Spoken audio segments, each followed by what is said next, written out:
આજે એક બેધડક વાત કહેવી છે, કારણ કે એક વિદ્યાર્થીનો પણ આવો મેસેજ આવ્યો એટલે મને આ વાત કહેવાનું મન થયું. જાન્યુઆરીની અંદર જ્યારે ફોરેસ્ટ ગાર્ડની નોટિફિકેશન આવી હતી ત્યારે ઘણા લોકો આની સાથે સંકળાયેલા આવી ગયા હતા. સિલેબસ ચેન્જ થયો છે, આવી જાઓ અમારો નવો કોર્સ લઈ લો, સિલેબસ અનુસાર તમને ભણાવવામાં આવશે અને વનરક્ષકના વિદ્યાર્થીને ડરાવવાનો પ્રયાસ કરવામાં આવ્યો. એની જે તૈયારી ચાલતી હતી એનાથી અલગ લઈ જવાનો પ્રયાસ કરવામાં આવ્યો.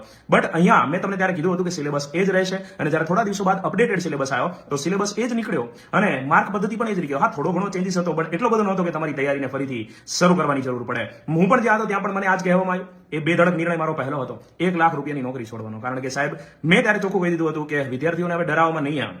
1 મહિનો છે એમની જોડે રહેવાનો સમય છે. મેં ત્યારે યુટ્યુબ ઉપર 25 લેક્ચરની ફ્રી સિરીઝ ડિસેમ્બરમાં શરૂ કરી દીધી હતી, કારણ કે જાન્યુઆરીની અંદર આપણે કહી દીધું હતું સચિવે જીએસએસબી ના કે જાન્યુઆરી ફેબ્રુઆરીમાં આવશે. તો 25 લેક્ચરની સિરીઝ મારી વચ્ચે જે અટકાવી દેવામાં આવી, મારું યુટ્યુબ બંધ કરી દેવામાં આવ્યું, બેન કરી દેવામાં આવ્યું ત્યાંથી. તો ત્યારે જે તમને ફોરેસ્ટ ગાર્ડના વિદ્યાર્થીઓને કંઈક વેચવાયા હતા, હવે પીએસઆઈ, સીસી ને બધું આવી ગયું છે, તો એ 80% નહીં દેખાતા હોય. તમે આ ક્ષેત્રની અંદર શું છો એ વિચાર કરી લેજો. જય